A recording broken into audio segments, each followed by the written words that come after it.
This technique takes 10 seconds, and it's very, very simple. It's very simple, but it's deceptively powerful. And the first step is to notice that you're upset. Notice that you're disturbed. You don't even have to understand why, really, but just notice that you're upset.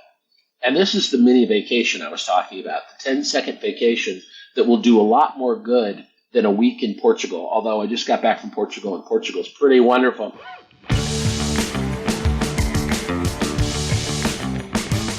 You are listening to Personal Development Mastery Podcast, where you will find inspirational conversations and actionable takeaways to master yourself and improve your life.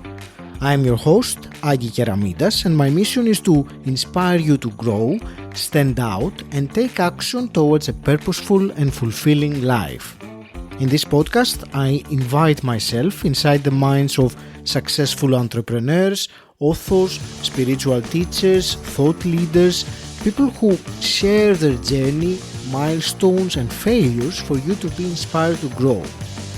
In each episode, you will find actionable takeaways that you can implement right now, so make sure you follow the podcast to get them as soon as they are released. I remind my regular listeners here that for a short while, the podcast will have one episode a week rather than two. In today's show, I am delighted to speak with Scott Anderson. Scott, you are a serial entrepreneur, having launched and run 9 companies and sold 6 of them. Your experience in business is matched by your premier training in coaching and therapy.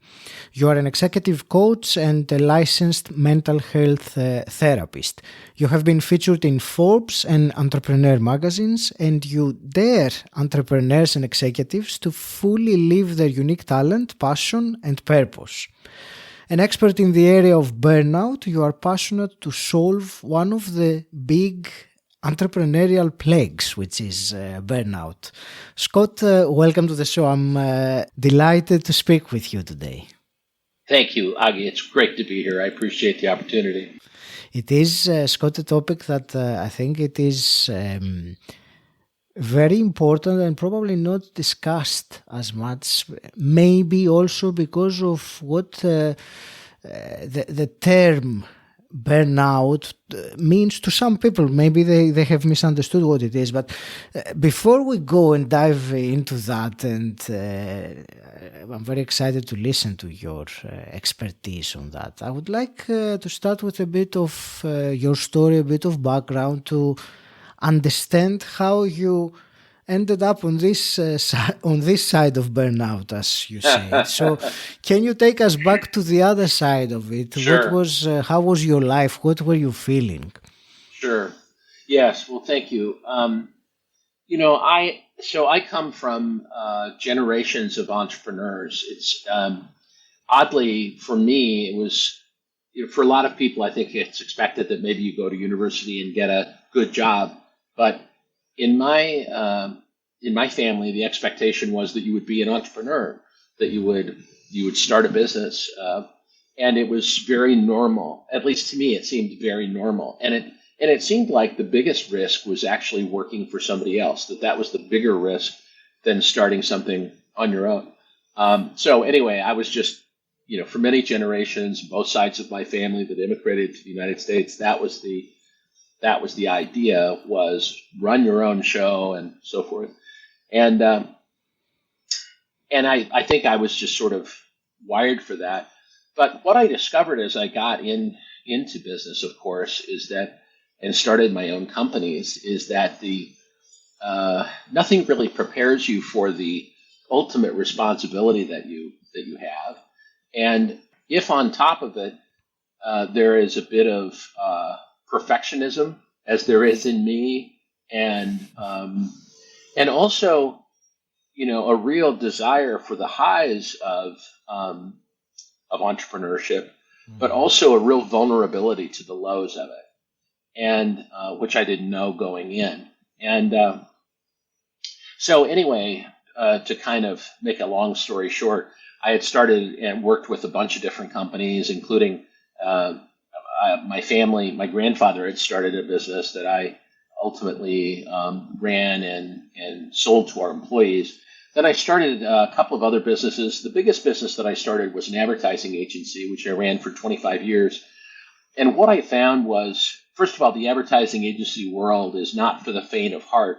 Of all of the risky businesses you could be in, or the stress-filled businesses, that's one of them, where all of your customers could walk out tomorrow. It's a very realistic possibility that they could. So, but I was really attracted to the creative side of it. I really liked it, did pretty well. But on the other hand, I went through all the things all entrepreneurs go through: losing customers, gaining customers, losing great employees, recruiting great employees. There's a lot of highs and lows. And, one of the things that I realized is that while I have a pretty high risk tolerance, as most entrepreneurs do, on the other hand, I have a propensity for really going into kind of a despair cycle also, or a depression almost cycle. Mm-hmm. And I think that the ups and downs of that over time really took their toll on me. Anyway, what happened was, like a lot of entrepreneurs, I was very excited about the advertising business, but I have a pretty short attention span, as most entrepreneurs do, and I wanted to go in and do different things. I hired a coach for myself. I was really amazed by how effective the experience was. I decided I wanted to become a coach myself. I started a coaching and consulting practice within my advertising agency, and I was really going in one direction, and my business partners were going in a different direction. And so ultimately we parted ways. I should have left. I was burned out in the advertising business before, probably 2 or 3 or 4 years before I actually sold my interest and left. And I should have left then, but there was something about the security of having this business that I had started and run for 20 years at that point. But I really should have probably left at that point. But I was sort of paralyzed with kind of a fear about going out into yet another new thing. And it started to take a toll on me that I now know is burnout. So the toll was physical exhaustion, that no matter how much sleep I got, I still woke up exhausted. I started to feel disconnected from my business, from a business that I built that had my name on the door. I started to feel really disconnected from it, disconnected from my business partners, from my employees, from our customers even. Started to feel more and more isolated and disconnected, which is also one of the hallmarks of burnout. And then ultimately began to feel a resentment or an antagonism towards my business partners, towards my employees and customers. And, I didn't know anything about this at the time of what I was going through, even though by then I had become a licensed mental health therapist. I have a graduate degree in clinical counseling. I just didn't see what was going on because it wasn't quite depression. It wasn't quite anxiety. Anyway, I sold the business finally years later than I should have done. And by then relationships were really frayed with my business partners, and that didn't need to happen. Anyway, I sold my business, went 100% into coaching and consulting, but really experienced all of these symptoms. Even though I had sold the business, I was really still exhausted, and I guess you'd call it depressed and anxious, but it was really a little bit different than that. Anyway, I struggled for quite a while to try to find an answer. I went to my therapist colleagues for solutions, and I really couldn't find what I was looking for until finally, kind of in desperation, I started to look at some things that I started to look into the research that has been done over the last couple of decades about burnout, and discovered a lot of things that thank God, really helped me. This is great the way that you described it as well, because it was part of what I started saying earlier about the term burnout, that it's one of those words that not everyone knows exactly what it means. So it's often been thrown out, burnout, but for many people, burnout only refers to some extreme situation when you have a nervous breakdown or something like exactly. But there are many stages before. Hopefully, we won't reach to that, but there are previous ones. And you mentioned, the inability, not sleeping. Even despite sleeping, you didn't have energy, or the lack of interest in your business, in the clients, or the anxiety and all these things. And I'm mentioning that I wanted to ask you if you think there are some others, so that we can, maybe the listener can recognize themselves, whether they are going through a period of burnout before they reach, the obvious stage that everything is a mess. Yes. I hope my question makes sense. Oh, it does, absolutely. And 𝗂𝗂, you said something that's really true, and that is the term burnout has been in our vocabulary since the 70s. There was a psychologist in the 70s who coined the term burnout, and he was studying emergency room doctors and nurses. And what he meant by burnout, today we would call it compassion fatigue, basically, but where people become sort of numb to the experience that they're going, to the high level of stress that they're in, and that compassion and empathy tend to go away. And he referred to that as burnout. But since the 70s, since he invented the term, it's been generalized to mean almost anything. A bad day at work, my 92-year-old mother talks about being burned out, for example. And so everybody, my children talk about it, everybody talks about it. The fact is, though, the World Health Organization has determined that burnout is a bona fide illness. The American Psychiatric Association has followed suit, and in fact, the next edition of the Diagnostic Service Manual, or DSM, will list burnout as a specific mental disorder. And it's an odd combination of both physical symptoms, because our stress systems, cortisol, adrenaline, dopamine, etc., all of our body chemistry that helps us adapt to stress gets exhausted, and that accounts for the physical exhaustion. There's also mental, psychological exhaustion. Thoreau said that men lead lives of quiet desperation, and when I think of that really defines, I think, what burnout is. It's not necessarily, as you say, it's not necessarily a complete mental breakdown, though I've worked with people who have had that experience. What I've noticed more often for most people is that it's quiet desperation. Mm-hmm. It's the idea that I have to keep going, especially as an entrepreneur. I have to keep going. If I don't get up and do this every day, nobody else will. And of course, one of the problems with a lot of entrepreneurs, and it goes to the perfectionism I mentioned earlier, is that there's a real reluctance to delegate anything, because there's this fear that no one will do it the way that I want it done, or that it will take longer for me to explain or train them than it will to do it myself. And that kind of a loop leads ultimately to businesses that plateau and lead to a lot of desperation, and ultimately an unsustainable amount of work for the entrepreneur. And they reach the point, and I certainly reached it, where there is this sense of quiet desperation that I have to get up and do this because no one else is going to. And the older that you get and the more responsibility that you take on, especially if you have children or family, or you're worried about the paychecks of your employees, the more responsibility and pressure occurs. And also the functionality of doing everything yourself becomes less and less functional. It just stops working. And so all of these things kind of pile on top of each other. And this is what happened to me, and this is what happens to our clients. The good news is, however, that there are some evidence-based practices that really do turn around burnout, and can do in a remarkably short amount of time if you know what to do, basically. And a lot of the things that I discovered and ended up doing, I would not have been willing to do, except I was in a tremendous amount of pain.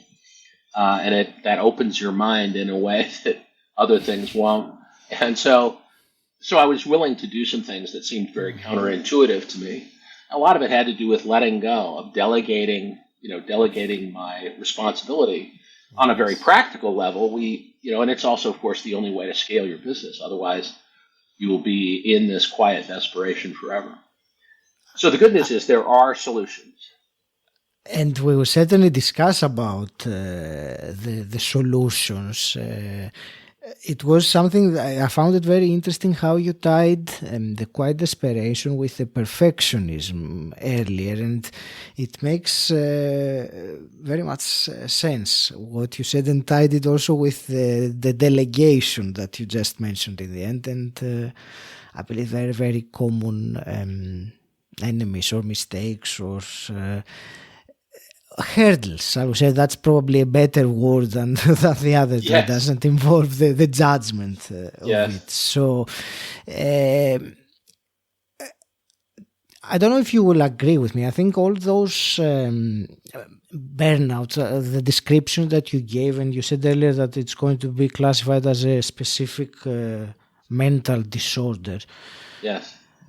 I wonder if these, though, are really not the cause of it. These are all just symptoms that are coming from something else rather than burnout being an entity on its own. And I think with everything, really, when we identify the cause behind it, that's when we can actually deal with it and not dealing with goodness, because if they classify it as a mental disorder, then the next thing is the treatment, the cure for it, which is going to be a pill, which is it's a different topic altogether. That's and maybe let's true. not go there. But would you tell me about these underlying causes of this depression, this burnout? Yeah. Well, again, in my own personal experience and having worked now with hundreds of entrepreneurs, what I find there's a number of common threads. One of them is that entrepreneurs want control. They really want control. I mean, one of the reasons why entrepreneurs, I was always a terrible employee. There was only a 9-month period in 30 years career where I was an employee, and I was a terrible employee. And most entrepreneurs I know are bad employees, and part of it is because they want control, and they think they know the right way to do everything, and wanting that kind of control it's a superpower in a way. It's the ability to assume responsibility for a lot of things, but on the other hand, like so many superpowers, it also has a cost ultimately. And this is one of the reasons why entrepreneurs are very good at starting things, but not so great at sustaining things and growing things and scaling things, because there is a fearlessness and also this fierce determination to do it my way. And my wanting to do it my way often is linked to perfectionism. I just know that there's a certain way things have to be done, or I'm not going to be happy. And that's the kind of spirit that starts things out of nothing, and that's a superpower. But my experience is with the entrepreneurs I've worked with is that sometimes that superpower can turn to kryptonite, if you will, and we reach a point where you can grow a good business, but it's very difficult to grow a great business if you maintain that mindset. There would be no business at all if there weren't the entrepreneur who had this fearless and fierce determination. But on the other hand, for the entrepreneur to get from a good business to a great business is often very difficult, because it involves letting go. It involves delegation. It involves systems instead of personal touch. And some entrepreneurs can make that journey and some can't. I find that when you're in a lot of pain, whether we call it burnout or depression or quiet desperation, whatever you call that people are more open to doing things a different way. And that's what I found really works. I mean, there are some mindset shifts that absolutely have to happen and that are proven to work, but there's also some very practical business adjustments that when you're in enough pain, you're willing to do. I would like to focus specifically today with this mindset shifts that you say, because the practicalities of the business, it's such a it's such a vast topic. But already, I think some of the things you mentioned, mainly the delegation, and you use the phrase "letting go," which I really liked. It's surrendering that some things will happen as they are meant to happen by other people. That's right. So I think this, even as an actionable piece of advice from this conversation for many people, I think that would be important. Yes. But, coming back at these mindset shifts, because I think they are foundationally more important, because they can cascade into all other areas on our life. So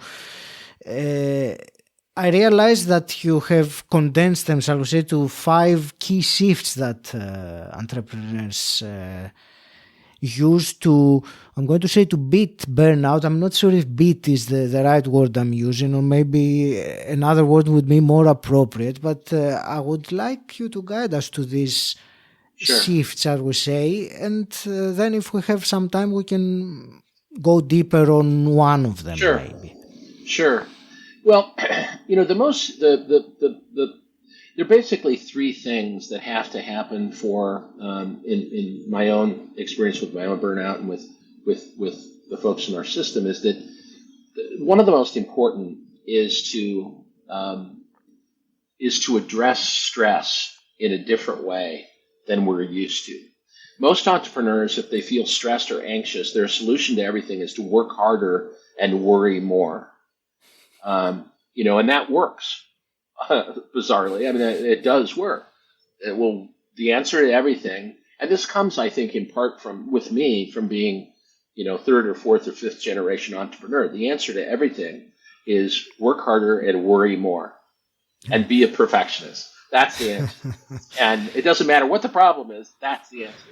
It sounds scary when you say it like this, Scott, but I can relate to it. I mean, it resonates at a deeper level. So, yeah, thank you. And so it's very soothing, it soothes our anxiety as entrepreneurs to think, look, no matter what happens, I can always work harder. Yeah. I'll outwork everybody else. I've told myself that, I've told others that. No one will work harder than I will. And I say that to myself mainly as kind of whistling in the dark and reassuring myself. It's a way to soothe the anxiety and stress that most entrepreneurs have. Mm-hmm. And it's true to a point. I would work harder than anybody. I work harder than anybody ought to, really. And also, I do worry more and care more and am more of a perfectionist. And all of that works until it stops working. And that's the problem. And when it stops working, the problem then is most entrepreneurs don't have a plan B. If the answer isn't working harder and worrying more and caring more and being a perfectionist, then I don't have another way of going. I don't know what else there is to do. And this is why I say, in fact, I'm writing an article called The Blessings of Burnout. And what I mean by that is that there are a lot of things, a lot of ideas that I would never have even considered, like letting go, like surrender, etc., except that I had to. I tried my work harder, worry more technique to the point where it damn near killed me, And so anyway, the first thing to discover is there's another way that you can manage stress. And there's also another way that you can succeed in business that actually will work better, both in terms of the stress and the exhaustion and the depression and the anxiety, but also will work better financially. But it takes being in a lot of pain for most of us very stubborn entrepreneurs. You have to be in a lot of pain before you're willing to even consider that. But that's number one. I mean, most of us as entrepreneurs figure we'll sleep when we're dead. This is the kind of, and it's unfortunately, sleep is very, very important, just to pick one thing. Sleep, one of the first things we work on is helping people get their sleep back. It's very, very important. And it's only desperate people, desperate entrepreneurs who are willing to look at it. The other thing that we look at is how to relieve stress. In America, at least, the philosophy is you work 50 weeks and you have 2 weeks of vacation. And that ought to be enough to get over stress, burnout, whatever. But what I found, and most of my students have found, is that actually vacation causes more stress. You have to work twice as hard to get ready to go to vacation. And when you get back, you have to work twice as hard to catch up. And that whatever good it may have done is erased almost immediately. Mm-hmm. So, so the idea is, well, I'll catch up on my sleep this weekend, or I'll relax this weekend. That's simply not how the human mind and body work. So part of our first shift, the most important part of it, is to learn that we have to be releasing stress and letting go and essentially taking mini vacations throughout the day. That's how the mind and body works. The idea that we can save up all this worry and exhaustion and get rid of it in a week's vacation simply isn't true. So one of the main things we teach is how to relax, how to relieve stress, proven techniques that really work and only take 10 seconds to do, but are best practice throughout the day. It's sort of like the Olympic athlete. They know that they have to train hard, but they also know that almost as important as training is recovery. And that if they don't let their muscles recover, they will tear and there will be injury. It's very similar. Recovery, in fact, that's the first principle in our shifts. Recovery is really the key to undoing the harm that the exhaustion and stress of burnout have done. Mm-hmm. And to find a practical way to let go of the stress and to really manage it in a different way. So that's the first most important shift for sure.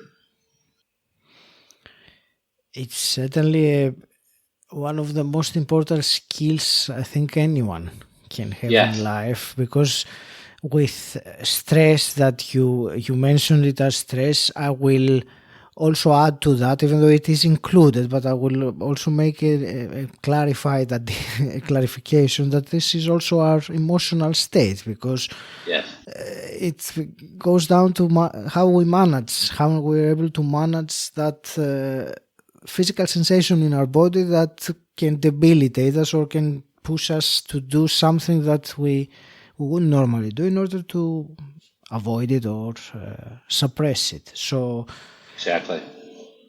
And that's exactly right. The things that most people do, most entrepreneurs do to manage stress is that they either try to make it go away, which is just what our minds do. They want it to go away, or they want or suppress it, or they want to avoid it.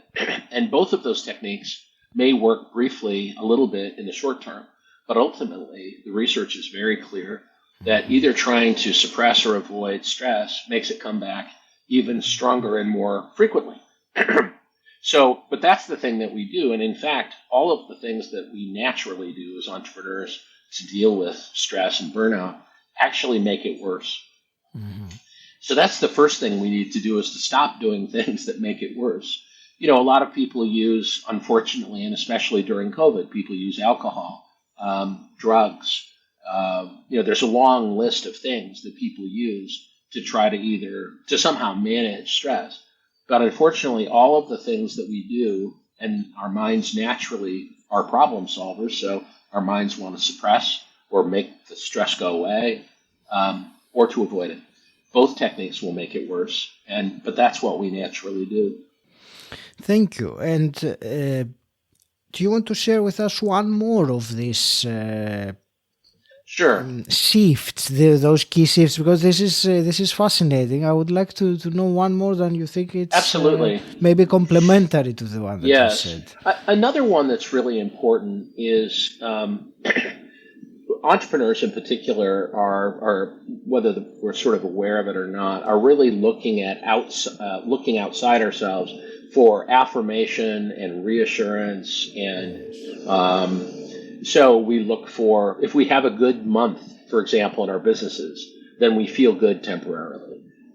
If we have a big sale, let's say, or a great conversation with a customer, we're elated briefly. But the problem with a lot of entrepreneurs is that we really measure ourselves almost exclusively by outward and kind of superficial metrics. And the problem is that those things go up and down a lot for entrepreneurs. We have good days and we have bad days. We have happy customers and unhappy ones. We have happy employees and unhappy ones, and so forth.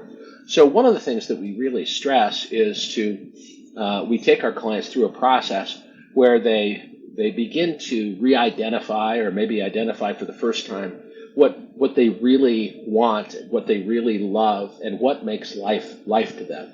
We call this a values exercise, but we don't mean it in terms of what's right and wrong in any moralistic sense, but more in terms of what's right and wrong for you personally. What brings you joy? And essentially try to turn the outward focus, trying to find satisfaction or peace outside ourselves, but to try to find it inside ourselves. And so instead of our GPS being focused on sales or happy customers or whatever, not that those things aren't important, but we focus instead on what are our personal values? What are the things that we need to be doing, need to be engaged in for us to feel joy ourselves?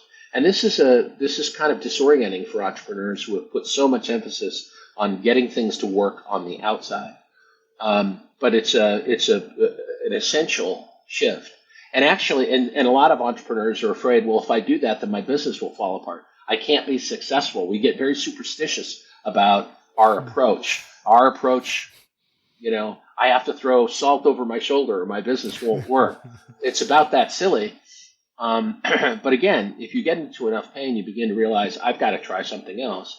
And what we have found is that when clients shift their focus from how things are going outside to whether or not they're living according to their own values, everything improves, including the outside. So that's a very big shift. So instead of letting our disturbing thoughts and emotions bully us, a fear of going broke that most entrepreneurs have, for example, instead of letting that bully you all day long, we instead look at, what do I want to be doing? You asked me before the interview, what is your intent? We spend a lot of time on intent. What do you intend to do here? Who do you want to be? What do you want to, what kind of value do you want to live through today? And that changes everything. And it's a very subtle shift, but it's a very dramatic outcome. But it's one of the most important things that we work with our clients on.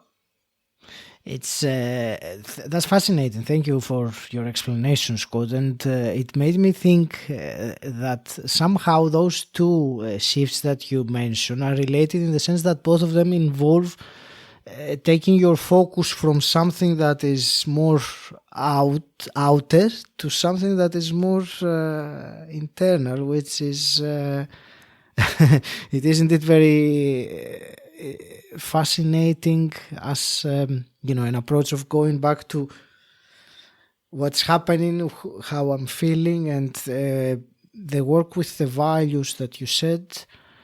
I believe it is living congruently with your values, recognizing your values and living in congruence with them is really what can make or lead your life to a direction that is full of happiness and fulfillment. That's how I look at it. Exactly. Anyway, in a simplified way. So yes, but sometimes people, especially entrepreneurs, think, well, if I do that, then I can't be successful or I can't maintain my business. But the opposite is true. Oddly, it's one of those things where it's the old expression, "The good is the enemy of the best." And that's really true. Entrepreneurs get into this sort of superstitious relationship with how their business works, and the good becomes the enemy of the best. And it's only when you're in a lot of pain and this quiet desperation that people are willing to consider another way. But what I tell people, and it's been true for me, is that there is a whole new level of happiness and success, if that's what you want, much greater than you've ever experienced before burnout, if you're willing to make some relatively minor course corrections. They may feel kind of radical, but they're really pretty subtle, and it can change everything dramatically and do so pretty quickly. Mm-hmm. That's fantastic. Scott, out of this whole conversation we had, if you were now to give to the listeners something actionable, something that he or she can implement straight away, what would you say? Well, boy, the one thing that really helped me a lot, and it's actually the first thing that we give our new clients, is a technique for noticing that when you're feeling overwhelmed, stressed, anxious, exhausted even, the most important thing that we found, and it's very subtle, small technique, it only takes 10 seconds to do. Most of our clients, when I mention the word meditation, they freak out. They can't do that, I understand. This technique takes 10 seconds, and it's very, very simple. Mm-hmm. And what it really involves is it's very simple, but it's deceptively powerful. And the first step is to notice that you're upset. Notice that you're disturbed. You don't even have to understand why, really, but just notice that you're upset. And this is the mini vacation I was talking about, the 10-second vacation that will do a lot more good than a week in Portugal. Although I just got back from Portugal, and Portugal is pretty wonderful. But really, you could do more in 10 seconds than you could with all the preparation to go on a trip and come back. In 10 seconds, you can do the same good. So basically, the main thing is, number one, notice that you're disturbed. You don't have to understand why. Just notice. Scan your body and notice that you're upset, you're stressed, you're worried, you're depressed, you're anxious, whatever it is. That's number one. Number two is to simply inhale, and we suggest inhale through your nose. And as you do this, just notice the stress that you're feeling. And then exhale through your mouth and visualize the stress and the disturbance, whatever it is. Imagine it leaving your body. Imagine your heart opening and the stress leaving. This is a technique that I actually first discovered in Michael Singer's book, The Untethered Soul. Mm-hmm. We call this the R&R technique, but it's just incredibly powerful. And to begin with, this is all I had when I was trying to create my own, trying to somehow cobble together my own system. To begin with, that's all that I had. And that one technique by itself, if practiced in a diligent way, even if you only remember to do it a couple of times a day, I found it super powerful. But there's something magical about noticing.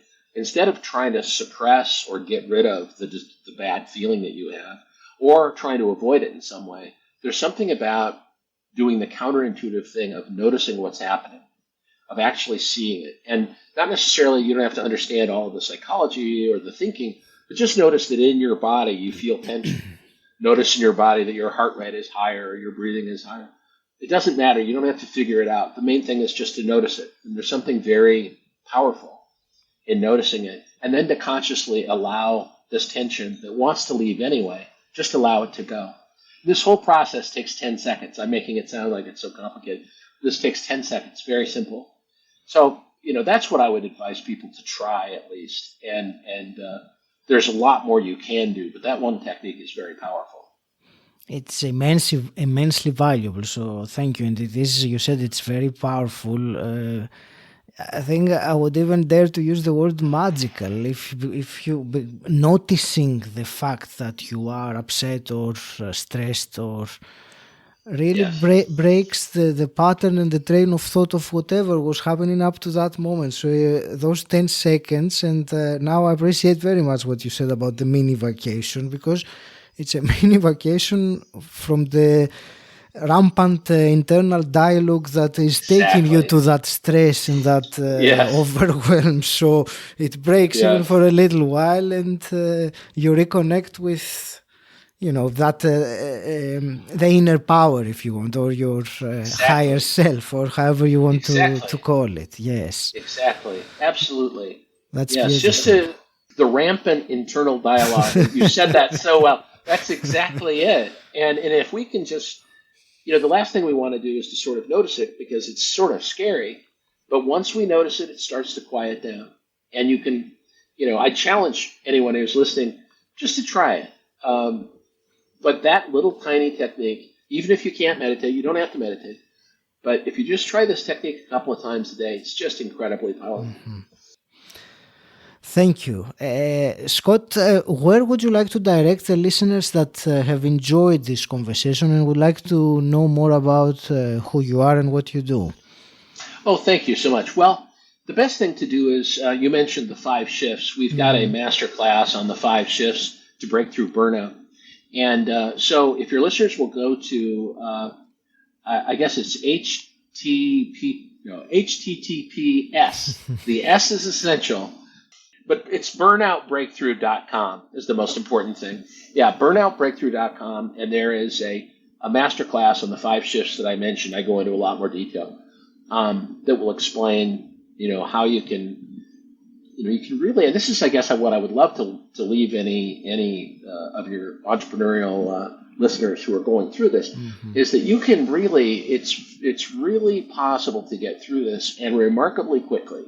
In our system, we see people getting through this in 90 days and sometimes significantly less, getting through a lifetime's worth of burnout and anxiety and overwhelm and exhaustion. So there is a lot of hope. That I really love to leave people with that idea.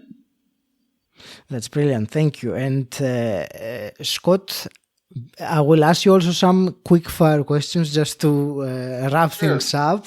First one is, what does personal development mean to you? It means service. It means to be of service. The whole point, I think, is to be of service. And the only reason I think that's true is that when I feel as though I'm serving, I feel alive. I feel joy. For me, that's the answer. And that's the only reason to develop personally, is to serve others. Thank you. That's beautiful. And a hypothetical question, if you could go back in time and meet your 18-year-old self, what's one piece of advice you would give him? Oh my God. So many things. My 18-year-old self was insane. Having a lot of fun, but totally insane. The main thing I would say is just stop worrying. My God, I might encourage my 18-year-old self, as I do my 18-year-old children, to practice this 10-second vacation technique. I actually was starting to meditate when I was 18 because the Beatles were doing it, right? And so unfortunately, it didn't really stick. I'm not sure. My 18-year-old self is kind of by definition insane. That's a hard one. But I'd say stop worrying. Don't worry. Stop it. Yes, I think it's common to be, it's natural to have this kind of insane, as you said.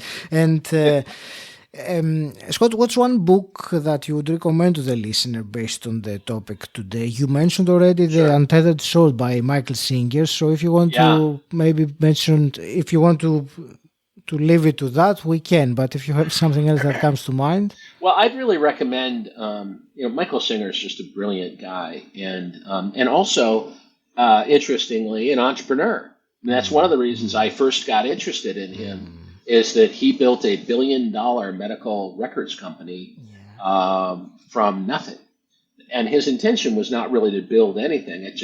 He wrote another great book called The Surrender Experiment, where he talks about basically just saying yes to life, of not fighting, not resisting life, and the end result was and he would say this is a secondary and minor result, but he did build a $1 billion medical record system, the first electronic, web-based medical records company. The more important success, he would say, is being able to relax and release the stress in himself, and really to find that universal truth and to find his higher power, God, whatever. So both of those books, The Untethered Soul and also The Surrender Experiment. The Surrender Experiment is sort of his practical application of his philosophy in his life, which he really did. I mean, he just and continues to do. It's not just a theory. He practices it in a very pragmatic way. Scott, I want to thank you very much for this conversation we had today. It was, I believe, incredibly valuable, and I hope that the listener got as many things as I got from this conversation. So thank you very much for sharing My pleasure. your wisdom with us today. And I want to wish you all the very best with your mission in what you are doing. Last parting words from you. Just really glad to be on your podcast, Agi, and to meet you, because I've really enjoyed listening to you as well, and I've heard a lot of wise things as well. So thank you for doing this podcast. You're doing really, really important work, and I've listened to a number of your episodes, and it's very important, I think, what you're doing. We talked about this before the interview, but to bring entrepreneurs inspiration and hope is it's really my life's work, and I can see that it's yours too. So well done. Keep it up.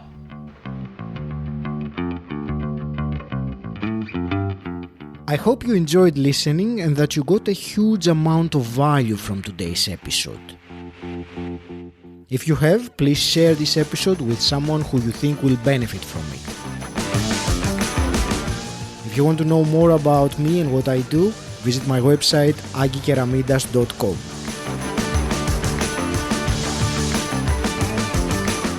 And until next time, stand out, don't fit in,